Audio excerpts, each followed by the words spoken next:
Indiana Jones, It's a podcast about Indiana Jones. Every movie, 1 minute at a time. Indiana Jones Minute. Welcome back to the Indiana Jones Minute. This is the podcast where we slap our way silly through Indiana Jones and the Last Crusade, 1 minute at a time. I'm Pete Mummert. I'm Tom Taylor. I'm Gerald Christopher. Where's Marcus Porter? And today we're excited to welcome back Andrew J. Hawthorn, host of No Time for Heroics and the Monster Squad Minute. Welcome back, Andrew. Hey, thanks for having me, guys. I've been really enjoying Last Crusade Minute so far. You're doing great. Thank you for saying that, and we know it's from the heart. Absolutely. Yes. Today we're going to be talking about Minute 47. Minute 47 begins with the butler telling Indiana Jones that he has many tapestries and that he is actually Mickey Mouse, and ends with Indy telling Elsa which room they're keeping his father in. One of the joys of doing this kind of thing where you're studying a movie that you like minute by minute is that you finally have an excuse to look up stuff that you know is not right. Or something. You know there's something up with it. I always knew that he was not saying, that the guy on the set was not saying Mickey Mouse, because not only did they cut away from his mouth, but even before they cut away from his mouth, you can see he's not going to form the word Mickey Mouse. And like the voice is just, it's like ADR. It's like completely like on a different day. Yeah, it's just like a completely different emotion. Like he's, then I am Mickey Mouse. I am Mickey Mouse. Yeah, like they got like his brother or something to do it. Yeah.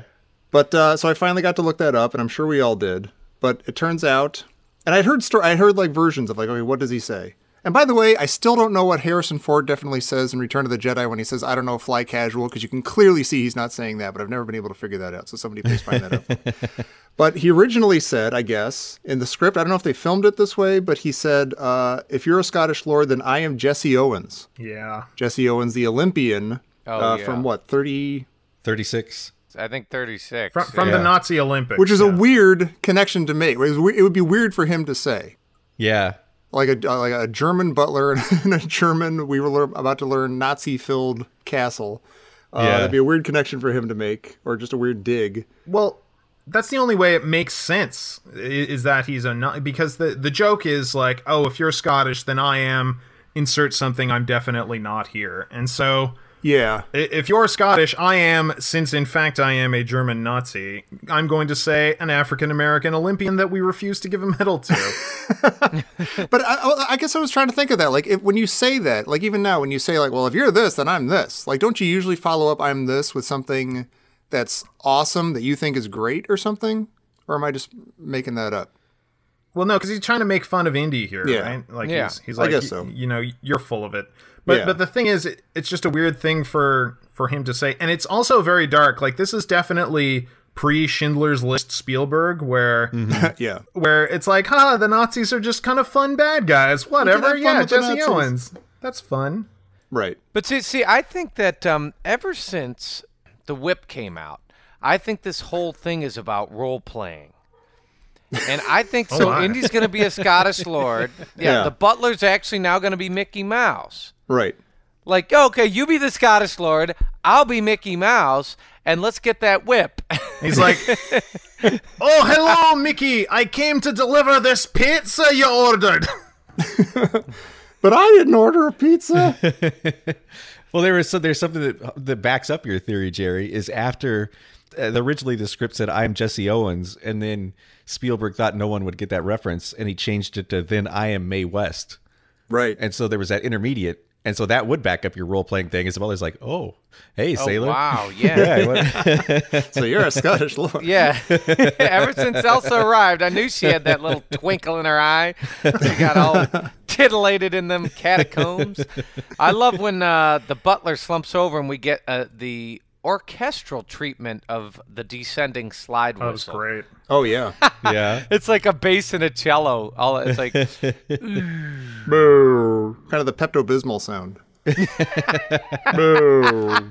But before that, we get Indy says, how dare he? And is he just super aggro defending Mickey Mouse? This guy's not Mickey Mouse. How dare you blaspheme against Mickey Mouse? I think he is, yeah. I agree. I thought you were Mae West. What's going on? I thought you were Mae West. But yeah, then that slap is like, it's like the Willie Scott slap from Temple of Doom. It's like the gunshot slap.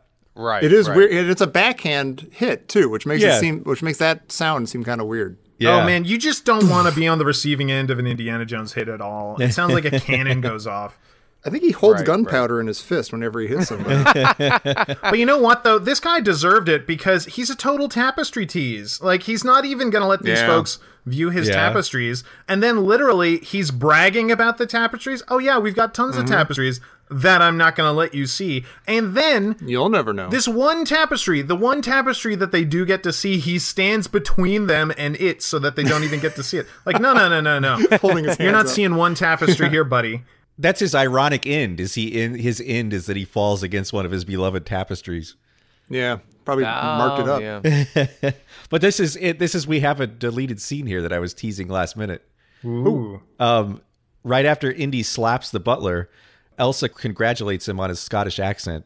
And then Indy picks up the butler and he opens up that sarcophagus and puts the butler in it, like stands the butler up in it and closes it. And when he closes it, you notice that the nose is the exact same shape of the butler's very prominent nose. That's funny. That's weird. God, Weird. really? So they actually did make it to look like him. Yeah. Oh, that's weird. What did the actor think of that? Was he like, hey, guys, come on. Yes, I got a really strong nose, but come on. It's not a punchline. I'm trying to imagine, how would you orchestrate or construct that scene? You're like, all right, so he punches a butler, but then he's going to dispose of him. You know, we need a sarcophagus, but it's got to be in the shape of the butler's nose. And then so quick, can somebody get on the art department? Yeah. Yeah. We need a cast of this guy's head immediately. Yeah, exactly. Get a cast of this guy's head immediately. What the hell? Let's cut it out of the movie then. No, it's going to be a gag. Yeah, the guy who made that sarcophagus is like, oh, geez. You know, come on. It's not even in the movie. It's some of my best work of all time. Do you think the butler got to, like, the actor got to keep that when he went home? Like, can I just take this? It looks like me. Stick it up in the sleep in it. Yeah. That'd be great.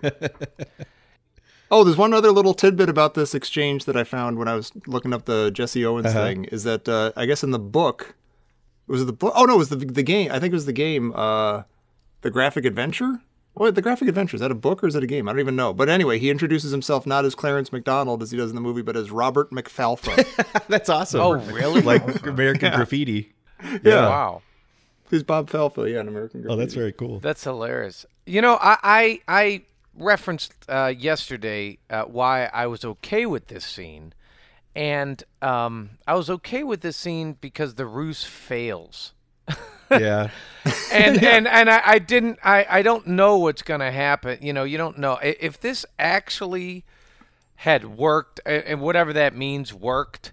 Okay, and then you know they showed him one single tapestry. That would have been like trolley car jumping lava bad. Yeah. Yeah. And that's the difference between this and the Pink Panther, right? Like in the Pink Panther movies, which you referenced yesterday, the world is ridiculous. So this might have worked. But what I like about this is this works about as well as it would have if you'd tried it in real life. Like he gets a couple steps into the porch and then they're like, no, I'm calling security immediately. Right. Yeah, Indy might even be thinking, like, why did I even do this? Why am I wearing a beret? Why did I just punch this guy when I walked in? Should have worn a gorilla suit or something. That would have worked as well. Yeah.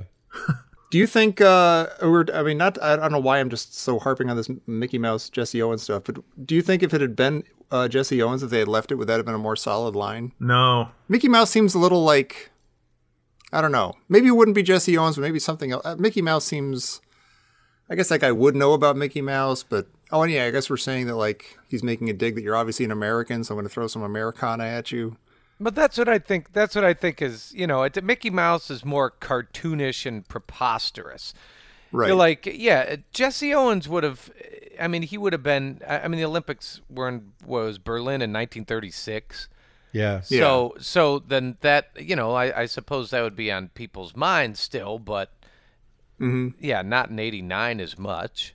But also, like anybody who knows who Jesse Owens, that's taking this scene to a much darker, more serious place than... Yeah, it's it true. is. Yeah. That's true. Like, I know they got rid of it because they were afraid nobody would know who he was, which I guess is kind of fair in 89, but it also just, like, really takes you out of it, like, oh, yeah, there's actually stakes to this. It's not just a fun romp. Right. Yeah, it's true, yeah. We're punching this guy for a completely different reason. Yeah. And he would probably know who Mickey Mouse is because Hitler was kind of famously a big fan of Disney movies. Oh, yeah. Oh, He was wow. obsessed. He used to watch Snow White all the time, like, over and over again. Yeah. So Yeah. they would know who Mickey Mouse is as well as we do. How is that a window in this castle? What they peer through? They go upstairs and they're looking down into a room that looks like an elaborate war game scenario going on. Yeah, when it was just a castle, that confusing. was probably just a hall downstairs, like a grand hall or a serving area or something like that. And they're just on a Sure. like a Well, I was thinking, how familiar is this scene? I mean, it's reminiscent to the Temple of Doom balcony choir shot, isn't it? Yeah, It with is. the, Yeah. with the, we originally saw the flapestries Yeah. peering you're down right. to the action. And I love that they discover the Nazis playing an enormous game of Risk. Do you think when they see the Nazis there, Indy briefly picked up a rock and he was going to throw it at the big one, and then Elsa's like, "Oh no!" Right, exactly. Pat Roach is down there somewhere. Yeah. This is. I always forget about this scene because I don't forget about the scene, but I forget there's something about this scene. This is the first time you get an inkling that there are Nazis in this movie. I mean, forgetting that you've seen the previews and stuff, but like this is like the reveal that there are actually Nazis in this movie. And I think this is interesting because it looks like they're actually mapping out their plans for Operation Barbarossa, where Germany is like moving troops from the Western Front to fight Russia. So it looks like this is like they're planning their conquest of the world down here. Oh man. Yeah, I was looking at that. That was really interesting. That kind of actually watching where they're moving things. That seems kind of far into the war. Looks like they're just gaming out scenarios because they've got their enemy forces in Russia, and then their enemy forces in the UK and in like down in the southwest part of France. And it looks like they're moving their own troops towards the east because they're like, well, we've subdued the Western Europe. Wouldn't it have been great if it had cut down to them and they're like, and then we devote all of our military power to Russia, we can't possibly lose. Yeah. This is a great plan. Excellent. Everyone always says two-front war is the way to go. Yep. What's so crazy about this is if we stop, and again, this is the first time it's a big Nazi reveal here. Am I supposed to believe that the Third Reich's war room is being guarded by a butler? I mean, that's what we have here. Because that's not just like a couple of, it's not like they're just playing jacks in the corner there. Right. That's There's true. an enormous, it's like they make it look like Hitler is in that room. And actually, they're planning an entire invasion. That invasion, that's the Nazi war head strategy headquarters. Which, I wondered, Pete, is this whole thing, is this supposed to be like the Eagle's Nest? Is that where they're kind of tying this whole thing together, like the castle and the mountains and the... It's near the Eagle's Nest if they're on the Austrian-German border. Yeah, and it makes sense that they'd be close to like the command structure, like all those guys had houses and villas down here. Right. I like the idea that the Nazis had incredibly poor security until, say, Operation Valkyrie happened, and they're like, oh man, we got to start locking these doors. Yeah, a butler isn't enough. Yeah. There's one slightly disturbing detail in the scene that I just noticed is that it sounds in the back, like you hear all these communications noises and stuff, and it sounds like Professor Christy Porter is sending the Nazis a message, which I don't like. I hope she is. It's just like, F you guys. She's just making observations. Are these uniforms really accurate? What's going on down here? If you're going to invade Poland, what do you bring with you? But I like that Indy says Nazis. I hate these guys, like the famous line. And I think it's interesting that they don't show Elsa's reaction. And I'm wondering what her reaction is. Does she flinch, or does she smile and pretend to agree, or does she actually... does she agree? I still haven't figured out quite where she is here. She seems conflicted later on, but I don't know. It's interesting. It'd be great if her reaction was, that's kind of sexist. You know, they're not all guys. I mean, yeah, me too. Right. But I also think it's interesting that Indy didn't immediately assume that she is a Nazi, like when he first met her. Yeah. Because by the 1938, they controlled a lot of academia in Germany. So it seems like this first reaction should have been, well, this lady's probably a Nazi. Well, he's a rube. Let's not forget that. From his point of view, though, like they controlled within Germany, they controlled a lot of the academia, but that's because a lot of these people had fled, right? Mm-hmm. And so, as an academic himself, he was probably encountering a lot more German academics than he was used to, just because they were trying to get out of there. Uh-huh. So it might make a certain amount of sense to him that he would be encountering a German academic in Italy, not even outside of course, Italy was fascist at this point too. Yeah. We should note that Nazis, I hate these guys is a perfect line. Yeah. Perfect. That's true. Yeah. It's just simple. It's not like any kind of forced kind of glib thing. It's just like, it's actually what a person would say in that situation. It's what Indiana Jones would say in that situation. Yeah. Sums everything up, and it's funny. Well, you know, I think what's interesting is he delivers it as if he's just discovered termites. Yeah. You know? Yeah. Yeah. Human termites, Jerry. Is this the most popular line in the movie? Like the most famous tagline of The Last Crusade? No, I think it's the Knight's line at the end. I was just going to say that, yeah. What's the Knight's line at the end? Jared hasn't seen the movie. Jared, don't spoil it for him. I'm not going to spoil it. Yeah. Well, what is it? You have chosen wisely? There you go. Yeah. Is that what it says? Oh, okay. Yeah. Yeah, he has another very similar line. But I think that this line is definitely up there. And it's so useful. Yeah. You can use it in any situation. You can use it, in a classroom. You can use it on the street. You can use it at your daughter's wedding. Yeah. It always works. Yeah.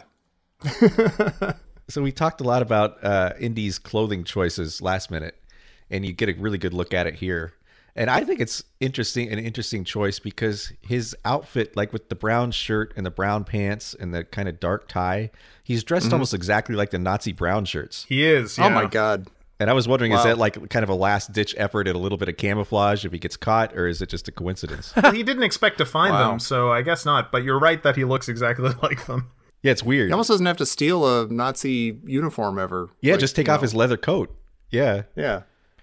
I wish I knew what the papers on the bulletin board said. Eat at Joe's.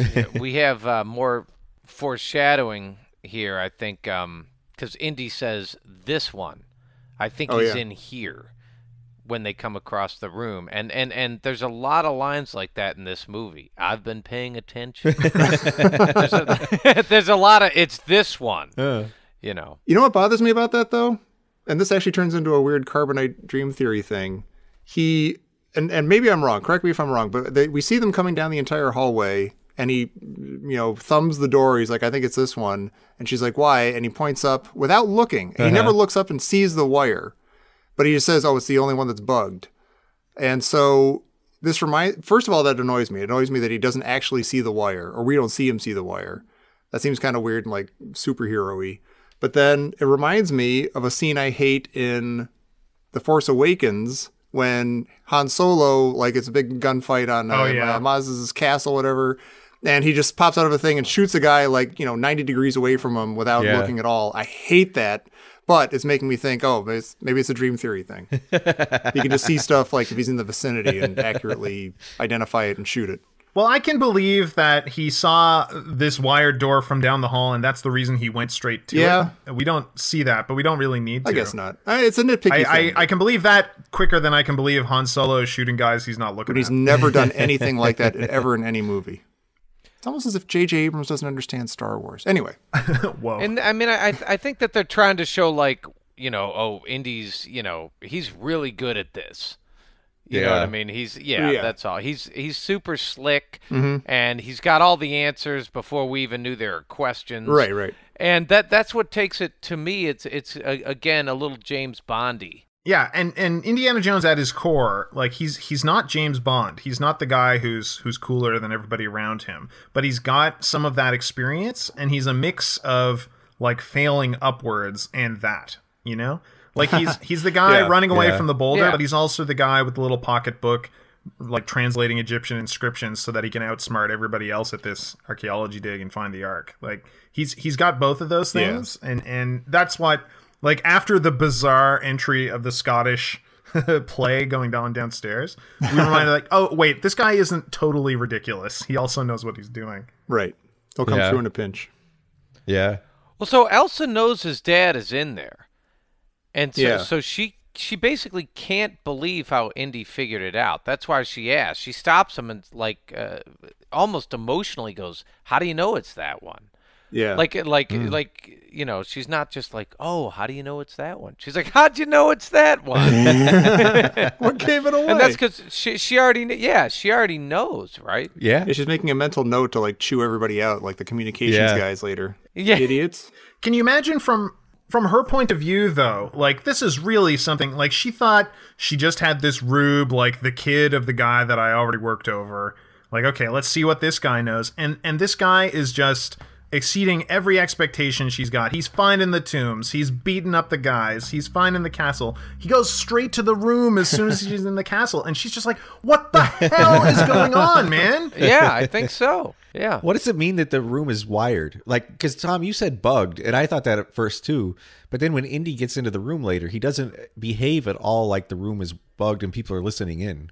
That's a really good point. It's if the door is opened, it'll set off an alarm. It'll set off an alarm. Wait, so does he say wired or does he say bugged? He says wired. He says It's wired. wired. All right, that makes sense. But I wasn't sure. I guess it could mean either. But then later, he says the Nazis come in through the door. And you're like, so every time they go to bring them food or, you know, do anything, change the linens, it's like an alarm goes off? Yeah, maybe. What a pain in the ass. Yeah. They do like their alarms, Jerry. Well, on that note, anybody have anything else for minute 47? Jerry? No, wait a minute. Whoa! Woo! We got something. What a psych out. Yeah, what a psych out. It's wired. It's coming in over the wires from Professor Christy Porter. Beep. Oh, wow. For you, Pete. Okay. What's written on the bulletin board next to Indy's dad's room? Oh, no. Yes. It is. What does it say? Soup today is turkey. Yeah, I assume that's like sign up for the squash team, you know? Yeah. Yeah. Chess club. Or remember, before you feed, Dr. Jones. Yeah. Right. He's vegan. Yeah. Make sure you don't have any That's his allergy information, yeah. gluten-free. Everything must be entirely gluten-free. Yeah. Make sure, you unwire the wired door. All employees must wash hands. Yeah. Yeah. Well, Andrew, we are not washing our hands completely of you. We would like to hear a little bit more about some of your other projects. Yeah, well, like I said, we just hit our 100th episode on No Time for Heroics, Awesome. so you can go and check out a ton of backstory or a ton of back episodes on that one. We're also doing Monster Squad Minute, and I wanted to ask you guys, as long as I had you here, Monster Squad Minute, the movie Monster Squad is all about the classic Universal monsters, and we talk about monster mashes and things like that, but I wanted you guys, you experts in Indiana Jones, to tell me if there could be a classic monster mashup with Indiana Jones, like, who would you like to see Indy fighting here? Wow. Yeah. I'd like to see the Invisible Man just to see Jerry just enraged the entire movie. It's just Harrison Ford flailing around. Yeah. Like candlesticks are being thrown at him from nowhere. Yeah. I'm not going to say the Mummy because that's obvious. But I just had an image of Pat Roach as Frankenstein's monster. Oh, that'd be Kind of great. That'd be good. Yeah. Oh, I'm really upset we can't have that now. I know. Yeah. I think I would choose Firestarter. Just because, it'd be really, really weird. Indy would try to keep hitting on her, and she'd be like, no. And he'd be like, no, the rest belongs to you. Don't touch my ears. Those belong to my mother. My God. I know we could bring Stephen King characters into this. I want to see him fight Christine. Could you just imagine Indiana Jones just decking a child-age Drew Barrymore? I kind of can. I kind of can too. Just whoosh, and she's out.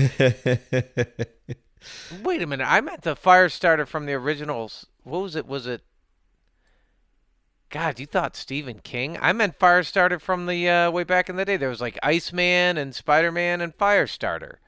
What? Well, she's not a monster. She's a superhero. Do you mean Firestar? Well, that's a monster. Firestar. First of all, yeah, thank you, Andrew. It's Firestar. Oh, whatever her name is. So you went like X-Man as a monster because those dirty mutants? Yeah. Jerry. How dare you, sir? Oh, let me think about that. I'll answer that one more time. If I had to see him fight a monster, Like you want to go toe-to-toe with Bigfoot or what? How about Dracula? That might work. probably maybe just straight up the Loch Ness monster. Oh. Because there's a little bit, there's a little bit of, because there's gonna be some history in there. Yeah. History, like the Loch Ness monster killed his mother or something like that? Yeah. Well, like there's gonna be like the thing's alive for 1,000 years, and then it's he probably does weird stuff. It's got his mother's neck. You can use his fake accent some more. Yeah. Exactly. That's fine. He's okay. I like Indiana Jones. We can just end the minute. I like Indiana Jones. He's lovely. Well, if you, listener, like Indiana Jones, why don't you come visit us on Facebook, Indiana Jones Minute, or check out our Facebook group, Indiana Jones Minute and the Listener's Crusade, which is kind of like our bulletin board, except you can read it. Yeah. So please come visit us there, and then come visit us back here tomorrow for minute 48 of Indiana Jones and the Last Crusade here on the Indiana Jones Minute. So wait, it was Firestar? The mutant on the Spider-Man cartoon? Yeah, that's Firestar. Yeah. Yeah, it was Firestar.